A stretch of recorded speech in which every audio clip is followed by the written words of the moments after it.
बिस्मिल्लाहिर्रहमानिर्रहीम। तो अब 12th क्लास की एनसीईआरटी में हम न्यू चैप्टर पढ़ने जा रहे हैं। उसकी शुरुआत कर रहे हैं चैप्टर नंबर 1 से, अध्याय 1 से।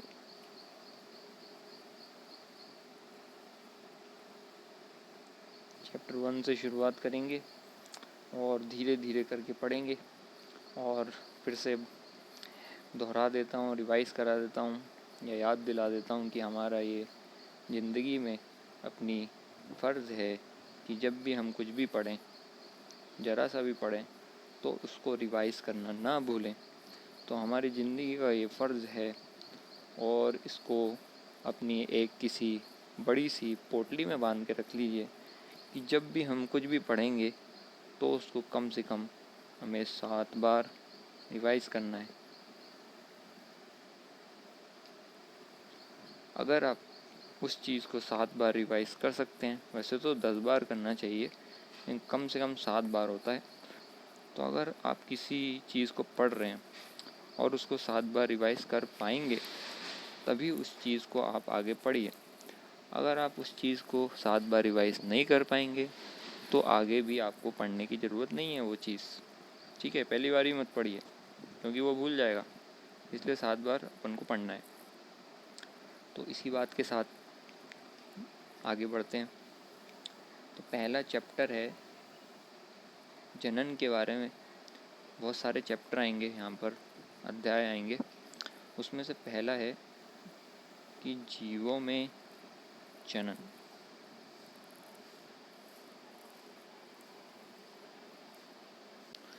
तो यहाँ पर 2 शब्द हैं, एक तो है जीव और एक है जनन। तो कुछ चीज़ों को हमें इंग्लिश में भी जानने की ज़रूरत होती है, ऐसा नहीं है कि हम बिल्कुल भाग जाएं। तो जीव का मतलब होता है और भाई कैसे हो, और ऑर्गेनिज्म। जीव का मतलब होता है ऑर्गेनिज्म, यानी जितने भी जिंदा इस धरती पे मौजूद हैं उसको बोलते हैं जीव, ऑर्गेनिज्म। और उसके अंदर में क्या पढ़ना है, ऑर्गेनिज्म जितने भी हैं उसमें क्या पढ़ना है हमको, जनन पढ़ना है। जनन का मतलब होता है जनना, न यानी कि जन्म देना, उसको बोलते हैं जन्म, जनन। तो जन्म देने को अंग्रेजी में बोलते हैं, अंग्रेजी में क्या बोलते हैं, रिप्रोडक्शन,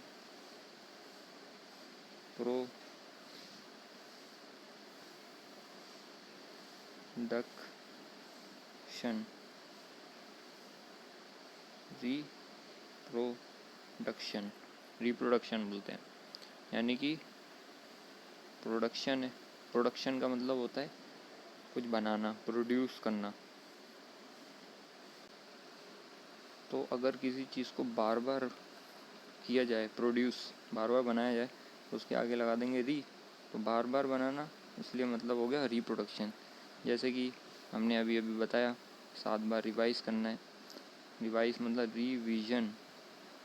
रिवीजन होता है ना, तो यह विजन का मतलब होता है देखना, और री लगा दिया मतलब बार बार देखना।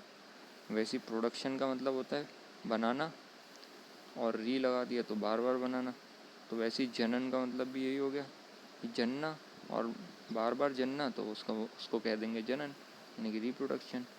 तो जो ऑर्गेनिज्म है, जितने भी जंतु हैं, जितने भी जीव हैं जीवित इस धरती के अंदर, धरती में, उनके अंदर में ये कैसे जन्म वो देते हैं, किस तरीके से वो जन्म देते हैं, ऐसा क्या होता है कि वो जन्म दे पाते हैं, रिप्रोडक्शन कर पाते हैं, यानी कि अपने से बच्चों को जन्म दे पाते हैं, उसके बारे में ये पढ़ना है। और उसके अंदर में 2 ही तरीके के जनन होते हैं, वो पढ़ेंगे। एक अलैंगिक और लैंगिक, बाद में आएगा, इसमें अभी डिटेल में नहीं जा रहे हैं। तो पहली लाइन में एनसीईआरटी हमसे कुछ कहना चाह रही है, उसको पढ़ते हैं। प्रत्येक जीव केवल, कुछ ज़्यादा मोटा हो गया, प्रत्येक जीव केवल कुछ निश्चित समय तक ही जीवित रह सकता है। ये तो हम कोई बड़ी सी साइंस वाली बात है लगी नहीं कि जाहिर सी बात है प्रत्येक निश्चित समय तक ही कोई भी जीव है वो जिंदा रह सकता है। जीव के जन्म से उसकी प्राकृतिक, उसको अच्छे से पढ़िए, प्राकृतिक मृत्यु तक का यह काल उस जीव की जीवन अवधि को निरूपित करता है। यानी कि ये कहना चाह रहे हैं कि एक जीव है, इंसान जैसा बनाया मैंने, और यहाँ पर ये पैदा हो गया, उसके बाद इन्हें ज़िंदगी जी, ये सब ऊपर नीचे बहुत सारी तकलीफ़ें आई, ये सब आया, फिर उसके बाद में ये फ्लैट हो गए,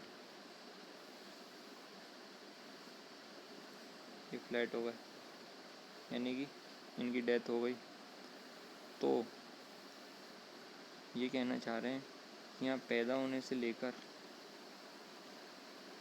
अपने आप मरने तक, प्राकृतिक मृत्यु मतलब नेचुरल डेथ, कि किसी बीमारी के कारण वो मर गए, है ना, किसी ने ज़बरदस्ती मार दिया, वो नहीं कि भाई कोई जी रहा है और जीते जीते कोई बीमारी लग गई या नई भी बीमारी लग गई, उसकी मौत आ गई, तो उसको कहेंगे नेचुरल डेथ, अपने आप मर गया वो। तो पैदा होने से लेकर नेचुरल डेथ के ये पूरा का पूरा जो समय है, इसको बोलते हैं, क्या बोलते हैं, ये पूरी की पूरी जो समय है, इस पूरी अवधि है, इसको हम कहते हैं जीवन अवधि। अवधि का मतलब होता है टाइम, पुराने ज़माने की हिंदी है ये, इसलिए अवधि बोल रहे हैं। जीवन समय भी बोल सकते थे एनसीईआरटी वाले, लेकिन नहीं, ज़बरदस्ती का खतरनाक चीज़ें डाली हैं, कोई बात नहीं। तो जीवन अवधि यानी कि जीवन की कितनी अवधि रही, उसको कहेंगे जीवन अवधि। यानी कि जन्म से लेकर प्राकृतिक मृत्यु जब हो जाती है, उसके बीच के ये समय को बोलते हैं जीवन अवधि। तो यहाँ पर समझ में आ गया जीवन अवधि क्या होती है। फिर चित्र 1.1 में कुछ जीवों की जीवन अवधि दिखाई गई है, बहुत अच्छी बात है, देख लेते हैं जरा हम कहाँ दिखाई गई है।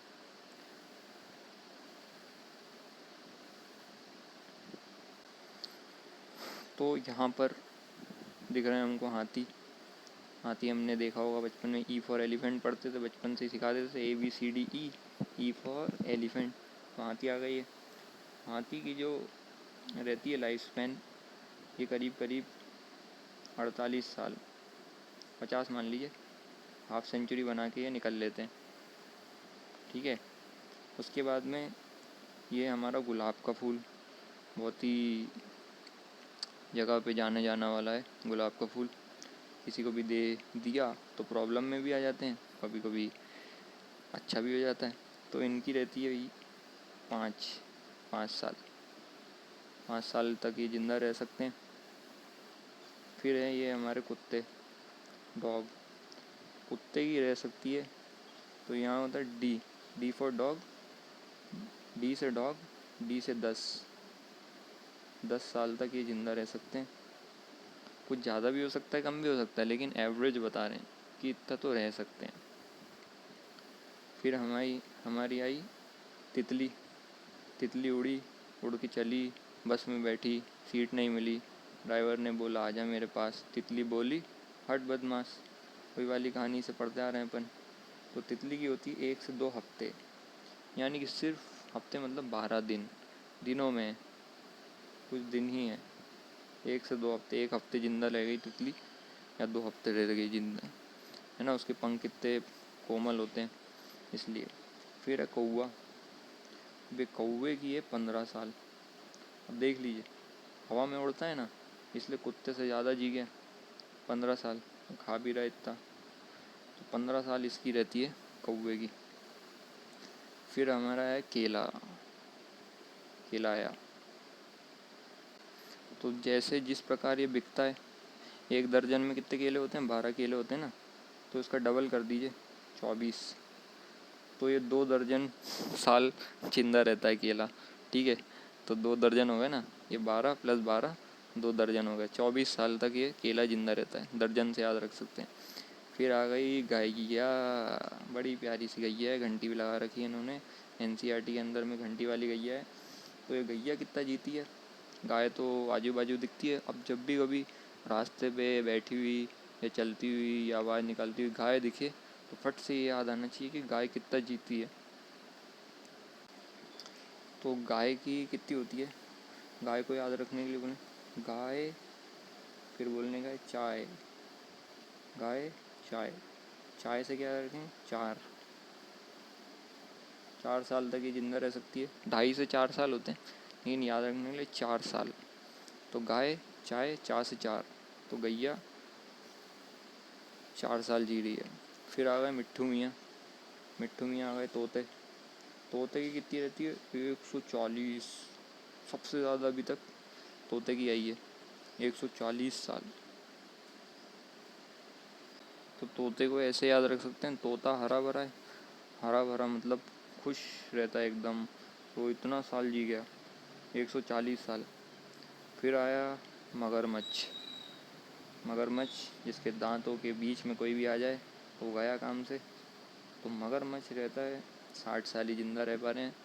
ये भी हरे हैं, देख रहे हैं आप, ये भी हरे हैं, लेकिन तोते से कम जी रहे हैं, 60 साल जी रहे हैं बस, हाफ सेंचुरी से थोड़ा से ज़्यादा। क्योंकि अगर मगर बहुत करते हैं ना तोते से ज़्यादा, मगर अगर, तो ये 60, तो ये अगर मगर नहीं करना चाहिए कि मेरा होगा कि नहीं होगा, सिलेक्शन होगा कि नहीं होगा, बढ़िया एकदम होगा ही होगा इंशाल्लाह। फिर है घोड़ा, तो ये घोड़ा कितना दौड़ा, इसकी जीवन अवधि कितनी है, तो घाव में ऐसे करके दिखता है ना हमको, ऐसा इसको उल्टा कर देंगे तो 3 दिख जाएगा। और ये 30 साल तक जी सकता है, 25 से 30 होती है, लेकिन हम 30 बोल सकते हैं, 30 साल तक घोड़ा जिंदा रहता है, रह सकता है। फिर आ गई मक्खी, फल मक्खी, इसको इंग्लिश में बोलते हैं फ्रूट फ्लाई, फल मतलब फ्रूट, मक्खी मतलब fly, fruit fly. Fruit fly की कितनी होती है, ये करीब करीब 1 महीने तक जिंदा रह सकती है। तो मक्खी ऐसी गंदगी वगैरह में भी मिल जाती है, ठीक है, तो गंदगी में ही वो 1 महीने तक जी जाती है। तितली से ज़्यादा जी रही है गंदगी में, देख लीजिए, तितली तो हफ्ते भर में जी निपट गई थी, ये महीनों भर टिक पा रही हैं। तो 1 महीने तक वो ज़िंदा रह सकती हैं। फिर आया हमारा धान, धान का मतलब होता है जो चावल होता है ना, चावल, राइस, चावल का जो पौधा रहता है वो कितनी देर तक रहता है, तो ये भी करीब 4 महीने तक रह सकता है।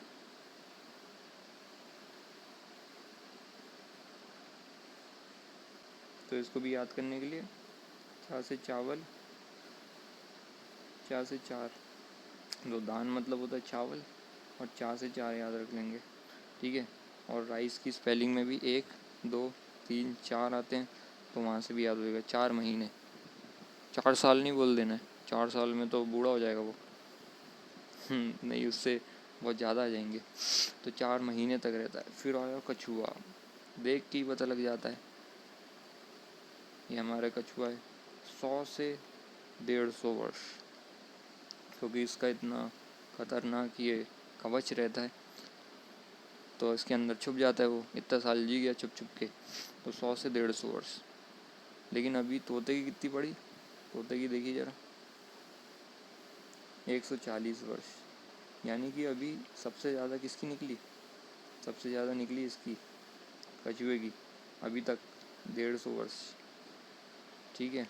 फिर उसके बाद आया बरगद का पेड़, जिसको बोलते बनियान,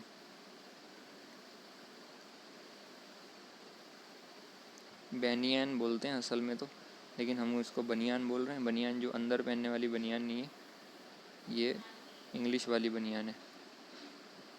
तो बनियान ट्री की कितनी होती है बरगद के पेड़ की, तो अभी तक हाफ सेंचुरी किसने किसने मान ली, तोते ने मान ली सेंचुरी, और एक कछुए ने मान ली सेंचुरी। लेकिन ये बरगद के पेड़ जो है वो बहुत ही ज़्यादा ही स्मार्ट निकल गए, इनने डबल सेंचुरी नहीं, ट्रिपल मार ली, 200 से 300 साल तक जिंदा रह सकता है ये, जीवन अवधि इसकी 200 से 300 साल हो सकती है। डबल सेंचुरी से ट्रिपल सेंचुरी तक हो सकती है बरगद का पेड़। तो जीता कौन? बरगद का पेड़ जीत गया सारे इनमें जितने भी थे। तो ये क्या थी? कुछ जीवों की अनुमानित जीवन अवधि। अनुमानित का मतलब वही पता है ना, लगभग जिसे बोलते हैं कि लगभग इतनी होगी, कि ऐसा नहीं है कि 150 बोलो तो 150 ही जीते हैं सारे के सारे कछुए, ऐसा नहीं। कोई 120 हो सकता है, कोई 160 भी हो सकता है, लेकिन अनुमानित मतलब इतनी हो सकती है, इतना जीत सकते हैं नेचुरली, यानी कि प्राकृतिक तौर पे, जिसमें कि बनियान की सबसे ज़्यादा है। अब ये जो अंदर हम बनियान पहनते वो तो फट जाती है 1-2 महीने में, लेकिन ये जो बनियान है इंग्लिश वाली बरगद का पेड़, वो डबल से ट्रिपल सेंचुरी तक जिंदा रह सकती है, सालों साल तक। यानी दादाओं के दादा के दादा के दादा के दादा भी गुजर जाएंगे तब भी वो बनियान का ट्री रहेगा। तो दादा ने अगर नाम लिख के छोड़ा तो यहाँ पर अपन को दिख सकता है, ठीक है। लेकिन लिखना पढ़ना भी आना चाहिए, इसलिए पढ़ना ज़रूरी है। तो अब आगे बढ़ते हैं एनसीईआरटी के अंदर में। तो हमने कुछ जीवों की जीवन अवधि दिखाई गई है, हमने देख ली। इसके बाद बहुत से अन्य जीवों के चित्र प्रस्तुत किए गए हैं, वो भी हमने देख लिए। इन चित्रों को देखकर इनके बारे में पता लगाकर दिए गए रिक्त स्थानों में आपको उनकी जीवन अवधि के बारे में लिखना है, तो वो भी हमने भर दिया। फिर क्या है? चित्र 1.1 में निरूपित जीव की जीवन अवधि का परीक्षण कीजिए, यानी कि उसको गौर से देखिए। जो हमने चित्र 1.1 में देखे, जितने भी जीव देखे, एक तो हाथी था, घोड़ा था, केले का पेड़ था, है ना, उनको गौर से देखना, उनकी जीवन अवधि को। आगे बढ़ने से पहले मैं जीवन अवधि को इंग्लिश में क्या बोलते हैं वो बता देता हूँ। तो ये जीवन अवधि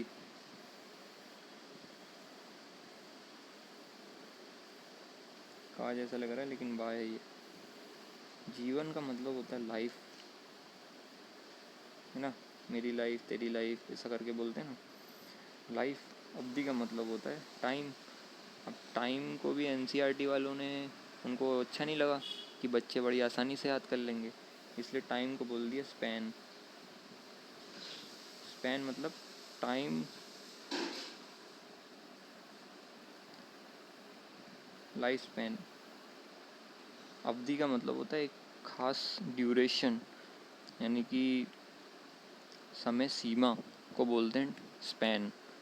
तो लाइफ स्पैन बोलते हैं, यानी कि जीवन अवधि। तो इंग्लिश में बताना था लाइफ स्पैन। अब आगे उनने बोला गौर से देखिए। गौर से क्या देखें? क्या यह दोनों बातें रोचक एवं कौतूहलपूर्ण नहीं है कि यह अवधि कम से कम 1 दिन या फिर अधिक से अधिक कुछ हजार वर्ष हो सकती हैं। यानी कि वो कहना चाह रहे हैं कि आपने जब अगर जीवन अवधि को गौर से देखा हो तो आपको बहुत ही रोचक लगेगी, बहुत ही इंटरेस्टिंग लगेगा, और बहुत ही कौतूहल, यानी कि आप खुशी से उछल पड़ेंगे इतनी ज़बरदस्त बात जान के। मैं हम तो नहीं उछले, लेकिन चलो फिर भी उछल लेते हैं खुशी से। कौतूहल का मतलब होता है शोर मचाने लगेंगे, अरे क्या बात बोल दी यार, क्या बात बोल दी, इसका मतलब होता है कौतूहल। तो इनकी जीवन अवधि देखकर आप बड़े ही इंटरेस्टिंग हो जाएंगे, उछल पड़ेंगे खुशी के मारे। क्या ऐसी खुशी वाली बात हो जाएगी कि किसी की तो 1 दिन है, यानी कि किसी किसी की ज़िंदगी सिर्फ 1 दिन की है, किसी की तो कुछ सेकंडों की है 1 दिन, और किसी किसी की कुछ हजार वर्ष, कितने हजार वर्ष की ज़िंदगी भी है किसी किसी की। तो किसी की इतनी छोटू सी ज़िंदगी, किसी की इतनी बड़ी ज़िंदगी। ये बात तो बड़ी इंटरेस्टिंग है कि खुशी के मारे उछल पड़े, अपन दंग रह जाएं एकदम। तो इन दोनों चरम सीमाओं के मध्य अधिकांश जीवित जीवों की जीवन अवधि बनी रहती है। अब ये क्या बोल दिया इनने? ये कह रहे हैं कि इन दोनों चरम सीमा, यानी कि किसी की छोटी सी ज़िंदगी और किसी की इतनी बड़ी सी ज़िंदगी। जैसे हम बोलें कि ये 0 डे, फिर 1 2 3 4 5 ऐसे करते करते करते यहाँ आ गया 1000 साल। तो कुछ लोग एक दिन में ही निपट जाते हैं, कुछ लोग 1000 साल में भी नहीं निपट पाते हैं, 1000 साल उनकी ज़िंदगी रहती है। तो ज़्यादा से ज़्यादा जो जीव रहते हैं वो बीच में कहीं आते हैं, यानी कि बीच में अधिकतर जो जीव हैं, अधिकतर जो ऑर्गेनिज्म हैं, उनकी जीवन अवधि बीच की रहती है, यानी कि मध्य में। किसी की 60 रहेगी, 100 रहेगी, 150 रहेगी। तो ये एकदम 1000 हो गई मतलब बहुत ज़्यादा, ये हो गई बहुत कम। तो बहुत ज़्यादा और बहुत कम के बीच में जो हिस्सा आता है, वहाँ पर सबसे ज़्यादा जीवों की जीवन अवधि रहती है, ये कहना चाह रहे हैं। तो इन दोनों चरम सीमाओं के मध्य, चरम सीमा किसी की, चरम सीमा मतलब किसी की छोटी और सबसे बड़ी के बीच में के मध्य में अधिकांश जीवित जीवों की, यानी जितने भी जिंदा जीव हैं उनमें से अधिकांश की जीवन अवधि बनी रहती है। तो ज़्यादा से ज़्यादा की इन दोनों के बीच में, इन दोनों चरम सीमाओं के बीच में उनकी जीवन अवधि आती है। फिर आप शायद इस बात पर ध्यान देंगे, क्या ध्यान देंगे, कि किसी जीव की जीवन अवधि, किसी जीव की जीवन अवधि का आवश्यक रूप से आकार यानी कि साइज़ से संबंध नहीं है। यानी वो कह रहे हैं कि ज़रूरी नहीं है कि किसी का साइज़ बड़ा है तो वो ज़्यादा जिएगा और किसी का साइज़ छोटा है तो वो कम जिएगा। कैसे, हम कैसे मान लें? तो उसके लिए वो एग्ज़ाम्पल दे रहे हैं। क्या एग्ज़ाम्पल दे रहे हैं? कौवा और तोता। कौवा और मैना चलते हैं, लेकिन NCERT वाले इसलिए नया कॉम्बिनेशन ले आए हैं, कौवा और तोता। चलो ठीक है, मान लेते हैं।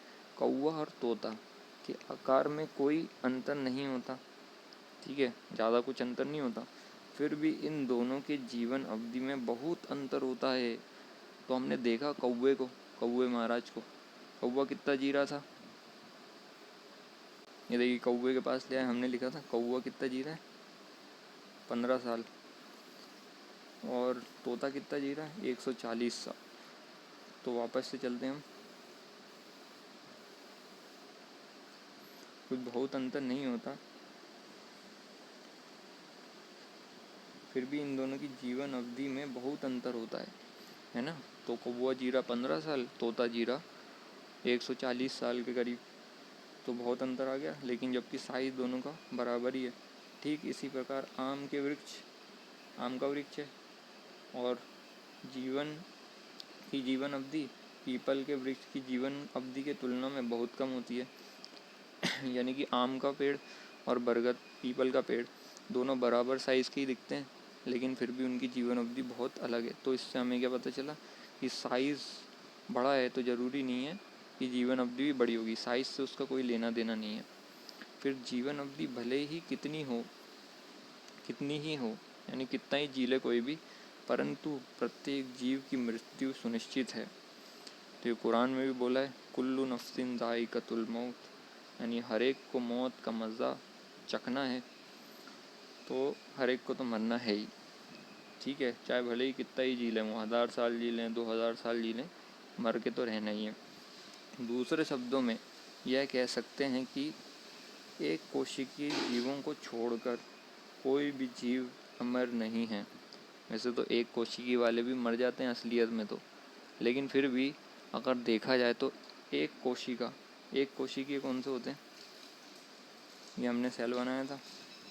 तो जो एक सेल वाले जीव रहते हैं ना, जिसके पास बस एक ही सेल है, जैसे एक होता है अमीबा, ऐसे करके अमीबा एक जानवर है, फिर एक होता है ऐसे पैरामीशियम, हम बैक्टीरिया पढ़ेंगे, एक होता है बैक्टीरिया, एक ही सेल है जिसके पास।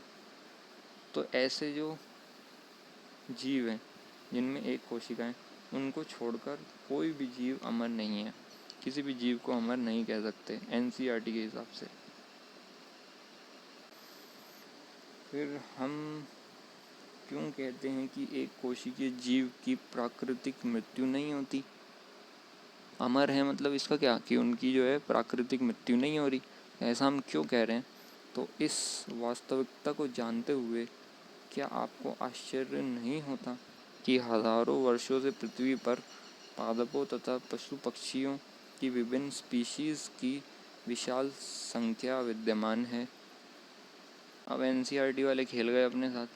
पहले तो एक क्वेश्चन पूछ दिया कि एक कोशिकीय जीव जो हैं वो अमर क्यों नहीं होते, अमर क्यों कहलाते हैं, यानी कि उनकी प्राकृतिक मृत्यु नहीं होती। पहले क्वेश्चन पूछ दिया, फिर बीच में पता नहीं कौन सी बात कर दी इनने, है ना। तो ये एनसीईआरटी बीच बीच में खेल जाती है अपने साथ। तो उसमें ये कहना चाह रहे हैं, पहले क्वेश्चन छोड़ो, ये बात पे गौर करिए कि एक कोशिका वाले की मृत्यु नहीं होती, प्राकृतिक वाली, वो तो छोड़िए, उनकी मृत्यु नहीं होती, लेकिन जिसकी मृत्यु हो जाती है, यानी कि जो बहुकोशिकीय जीव हैं, मल्टी सेल्युलर ऑर्गेनिज्म, जिसकी बहुत सारी कोशिकाएं, जैसे अपन हो गए, जानवर हो गए, तितली हो गई, ये तो बहुकोशिकीय वाले हैं, इनकी तो एक से ज़्यादा कोशिकाएं, और ये मर जाते हैं। लेकिन उसके बावजूद भी क्या आपको आश्चर्य नहीं होता कि हज़ारों वर्षों से पृथ्वी पर पादपों तथा पशु पक्षियों की विभिन्न स्पीशीज़ को विशाल संख्या विद्यमान है। यानी कि मर जाने के बावजूद भी इतने सारे जीव कहाँ से आ गए, इतने सारे के सारे जीव कैसे जिंदा हैं यहाँ पर। वो तो मर जाते हैं, है ना, हमने बोला मर जाते हैं, वो अमर नहीं है वो, लेकिन उसके बावजूद भी इतने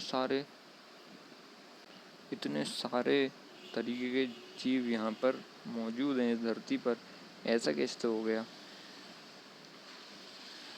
तो इसका आंसर तो जैसे सीआईडी में वो दया रहते हैं ना, दया नहीं, वो एसीपी प्रद्युमन बोलते कुछ तो होगा, दया कुछ तो होगा, वैसे ही अपन को एनसीईआरटी बुलवाना चाह रही है कि कुछ तो होगा, कि जिससे ये मर जाने वाले जीव जो हैं वो कुछ तो ऐसा करते होंगे जिसकी वजह से जिंदा रह पा रहे हैं, जिसकी वजह से इतने सारे जीव इस धरती पे मौजूद हैं, कुछ तो होगा।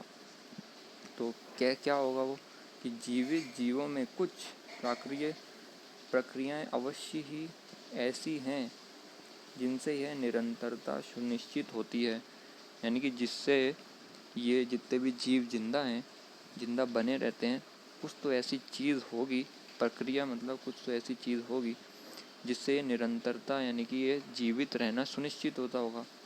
तो हाँ, किस बात के बारे में बात कर रहे हैं हम, यहाँ हम जनन का उल्लेख कर रहे हैं, यानी कि वो प्रक्रिया कुछ और नहीं बल्कि जनन ही है जिसे हम निश्चित मानते हैं, यानी जनन की वजह से ही ऐसा होता है। जो हमने शुरुआत में बात करी थी, जनन यानी कि जन्म देना, यानी कि इंग्लिश में बोलते हैं रिप्रोडक्शन।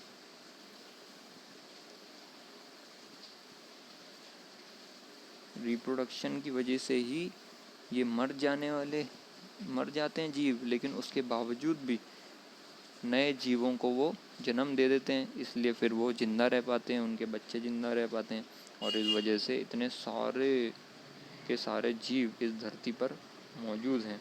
तो ये जो निरंतरता है, ये कंटिन्यूटी, यानी कि बने हुए हैं इस धरती पर जिंदा, वो रिप्रोडक्शन की यानी कि जनन की वजह से हैं।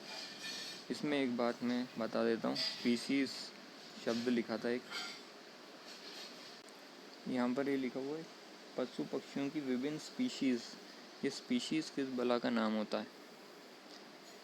स्पीशीज़ का मतलब कुछ भी नहीं है, इंग्लिश में ऐसा लिखते हैं स्पीशीज़, और हिंदी में तो पता ही है स्पीशीज़।